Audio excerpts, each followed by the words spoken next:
आज की इस वीडियो में हम जानेंगे कि पितृपक्ष में जो निषिद्ध कार्य हैं वो कौन-कौन से हैं, पितृपक्ष में हमें क्या नहीं करना चाहिए। पितृपक्ष एक बहुत ही इम्पोर्टेंट पक्ष है क्योंकि कुंडली में पितृपक्ष अगर हो पितरों से संबंधित कोई भी दोष होता है तो उसके कारण कई प्रकार की नकारात्मकता आ जाती है आपके जीवन में, आपके बच्चों के जीवन में। तो इसीलिए पितृपक्ष में हमें बहुत सारी चीज़ों को ध्यान में रखना चाहिए।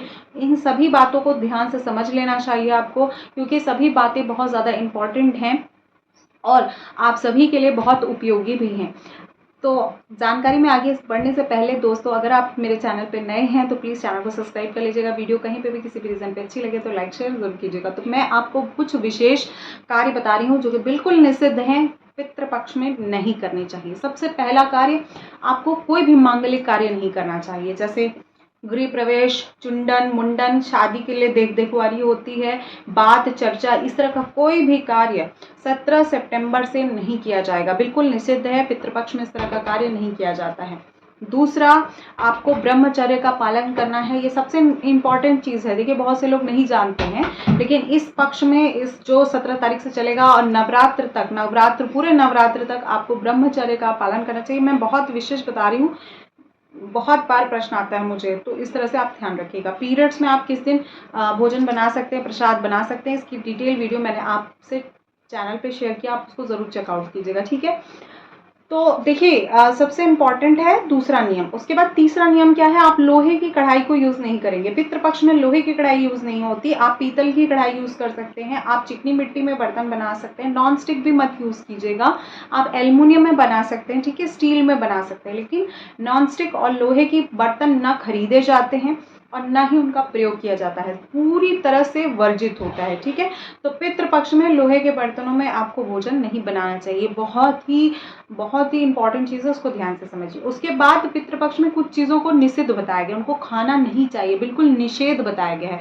देखिए आपसे जितना हो सके उसको कीजिए, अन्यथा कोई दिक्कत की बात नहीं है। अगर आपके माता पिता जीवित हैं तो आपके माता पिता ही इस पूजा को करते हैं और वो करते हैं, उनको कोई दिक्कत नहीं है। लेकिन अगर आपके माता पिता नहीं हैं या दादा दादी नहीं हैं और आप उनके लिए कर रहे हैं तो आपको इस चीज़ों का विशेष ध्यान देना चाहिए। जो तर्पण करते हैं उनको तो विशेषकर इन चीज़ों को वर्जित समझना चाहिए।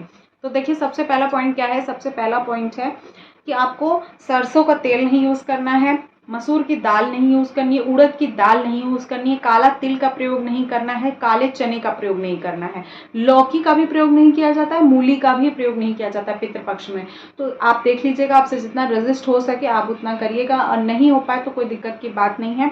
देसी घी में बना सकते हैं, रिफाइंड में बना सकते हैं, बहुत सारा अभी तो ऑयल आ गए हैं तो आप उस तरह के कई दूसरे तेल का प्रयोग कर सकते हैं, पर इस तरह से नहीं करना चाहिए, ठीक है। तो पितृपक्ष में आपको ये ध्यान रखना चाहिए। नेक्स्ट क्या है, आप नॉनवेज का सेवन बिल्कुल मत कीजिए।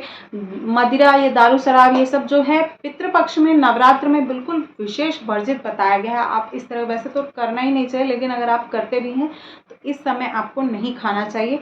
अनायास आपको पितृपक्ष में किसी भी, आप मान लीजिए पितृदोष नहीं भी है और आप इस तरह से कार्य कर रहे हैं तो पितृदोष ऑलरेडी उत्पन्न हो जाता है, फिर इसका कारण आपको बहुत सारी कठिनाइयों का सामना करना पड़ता है, लक्ष्मी रुष्ट हो जाती हैं और उसके बाद सबसे ज़्यादा इंपॉर्टेंट आपके बच्चों पे ये सारी चीज़ें आती हैं। तो आप इस चीज़ को ध्यान में रखेंगे।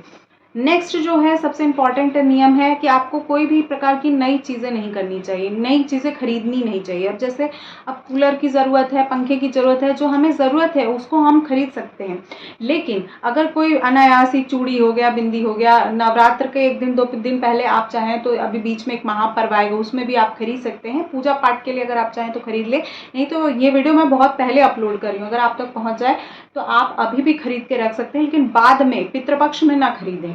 कोशिश कीजिए कि पितृपक्ष में ना खरीदिए, पहले से खरीद के लिए रख लीजिए, चाहे नवरात्र का हो चाहे बाकी दिनों का आप पूजा करते हो, तो आप पहले से खरीद लीजिए। लेकिन बाद के चक्कर में मत रहिएगा, क्योंकि बाद में पितृपक्ष में इस तरह की चीज़ें नहीं करना चाहिए। उसके बाद नेक्स्ट चीज़ क्या है, पितृपक्ष में दाढ़ी नहीं बनवानी चाहिए। थ्रेडिंग हो गया, हेयर कट हो गया, वैक्सिंग हो गया, इस तरह की कोई भी चीज़ें आपको पितृपक्ष में नहीं करनी चाहिए, इसका बहुत ज़्यादा नुकसान है।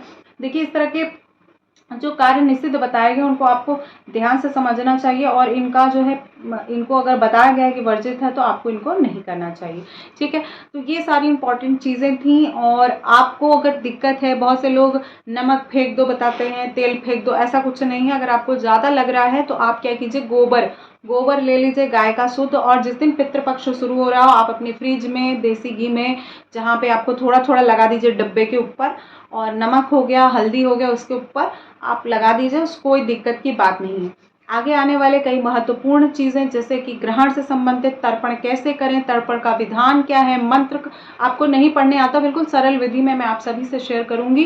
तो आप चैनल को सब्सक्राइब कर लीजिए। आपके चैनल सब्सक्रिप्शन से आपको डिटेल वीडियोस मिलने लगेंगे, शॉर्ट वीडियोस में मिलने लगेंगे, आपको सारी चीज़ें आप पहले से प्रिपेयर कर सकती हैं। वरना लास्ट टाइम पे आप लोग प्रश्न पूछते हैं, फिर मेरे पास कोई समाधान नहीं होता है। तो इस तरह से आप चैनल को सब्सक्राइब कर लीजिएगा, और वीडियो कहीं पे भी किसी भी रीज़न पे पसंद आया हो तो लाइक शेयर ज़रूर कर लीजिए।